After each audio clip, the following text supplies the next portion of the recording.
이번 영상에서는 이틀 전에 추가 분석을 해드렸던 박셀바이오에 대한 차트를 다시 한번 살펴보도록 하겠습니다. 현재 박셀바이오는 단기적으로 이와 같이 상승하던 추세의 하단 부근까지 거의 다 내려온 상태라고 볼 수 있습니다. 그동안 몇 번에 걸쳐 차트 분석을 통해 지속적인 하락 추세에 대한 우려를 말씀드렸었고, 단기권 지지선인 17만 5천원, 이 17만 5천원을 절대로 이탈하면 안 된다라고 20만원 부근에서부터 계속 말씀드려 왔습니다.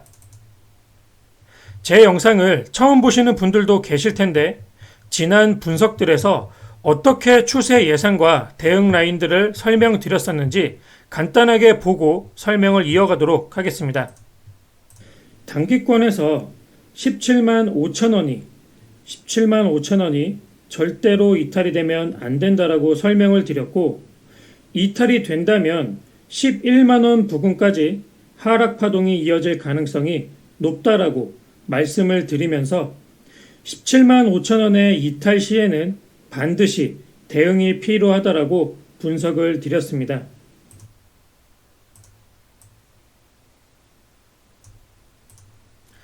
자, 영상을 보셨듯이 이 17만 5천원 라인은 이와 같은 신고가를 만든 단기 상승 추세를 유지하기 위해서 가장 중요한 라인이었고, 이탈이 될 시에는 11만원, 이 11만원 부근까지 하락이 지속될 가능성이 높다라고 설명을 드렸습니다.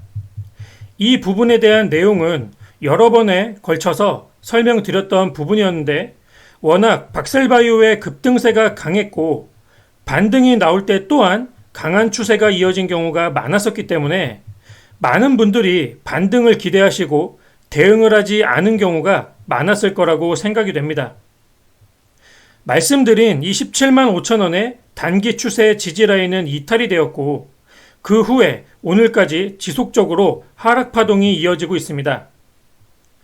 하락 추세가 떨어지기 시작할 때는 단기권에서 상승 추세를 유지할 수 있는 이와 같은 지지 라인을 반드시 먼저 잡으셔야 되고, 그 지지 라인이 이탈이 된다면 과감하게 손절 대응을 하시는 게 가장 좋은 방법이라고 생각을 하시면 될 것 같습니다. 이와 같이 지지 라인이 이탈이 된다는 것은 과매도 구간으로 접어든다는 것이고, 더 강한 하락 추세가 이어질 수도 있다는 것이기 때문에 빠르게 대응을 하고 추후에 지지를 하고 반등을 하면서 추세의 전환이 일어나게 되면 다시금 재공략의 기회를 잡는 것이 가장 좋은 대응이라고 할 수가 있겠습니다. 여기서 말씀드리는 추세의 전환은 당연히 하락을 멈추는 시도가 성공을 했을 때를 뜻합니다. 즉, 변곡이 일어나게 되고 그 변곡이 성공을 하게 되면 하락하던 추세가 지지 횡보 또는 지지 반등으로 이와 같이 추세를 돌려 세우면서 상승으로 추세가 돌아서게 되는데, 이때 다시금 분명한 손절 대응 라인이 이와 같이 잡히게 되기 때문에 지지 라인이 확보가 되었을 때 재공략이 가능해지는 것이라고 생각을 하면 될 것 같습니다. 자, 그렇다면 지금 현재 박셀바이오는 어떤지 살펴볼 필요가 있는데, 이 부분에 대해서도 지난 영상에서 제가 설명을 드렸습니다. 이 부분도 짧게 보고 나머지 분석을 이어가도록 하겠습니다.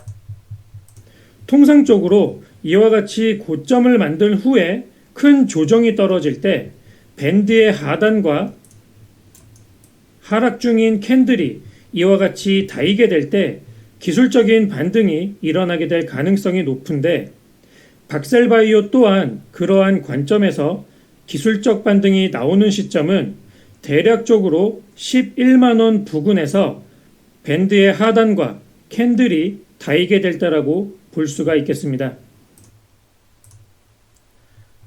자, 금일 저점 부근을 살펴보시면 금일의 저점은 12만 1,200원입니다. 자, 11만원 위에서, 지금 11만원 위에서 보시면 이 아래 점선이 볼린저 밴드의 하단인데, 금일 저점 부근에서 밴드의 하단과 캔들이 이와 같이 수렴이 되었고, 이제부터는 이 저점을 이 저점을 더 이상 낮추지 않는 지지가 반드시 나와주어야만 한다고 보시면 되겠습니다. 만약 추가 하락 없이 앞으로 금일의 저점 부근을 지지를 한다면 이 부근에서 기술적인 반등이 이와 같이 일어나게 되면서 단기적으로 하락을 멈춰 세우는 변곡의 시도가 일어나게 될 가능성이 높다라고 보시면 됩니다.